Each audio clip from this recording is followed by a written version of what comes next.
আসসালামু আলাইকুম গাইস, আমি তানভীর। আজকে নিয়ে আসলাম আপনাদের জন্য যে আমি কিভাবে ঘাস কেটে ছাগলকে দেই। আসলে আমার ঘাস নেই, এই কারণে আমি আমাদের এই জায়গায় একটা আখের ক্ষেত আছে। আগের ক্ষেত থেকে এই যে দুলফা ঘাস দেখতে পাচ্ছেন, এগুলো কেটে আসলে আমি ছাগলকে খাওয়াই। আসলে এই দুলফা ঘাসটা ছাগলের জন্য খুবই উপকারিতা। দেখবেন যে কিভাবে ছাগল দিলে খাওয়ার জন্য পুরাই পাগল হয়ে রয়েছে। এই দেখেন আমি মাত্র আসছি, তা খাওয়ার জন্য কতটাই আগ্রহী। দেখছেন একজনের পেশায় রয়েছে, সে আসার জন্য পুরাই পাগল। এই দূরপ্রকাশ খেলে আরও ভালো।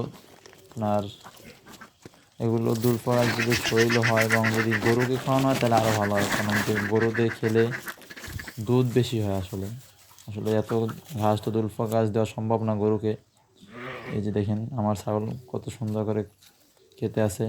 এটা একটু শুকনা, ইনশাল্লাহ খাওয়াতে খাওয়াতে আশা করি যে শরীরটা ফিরে আসবে।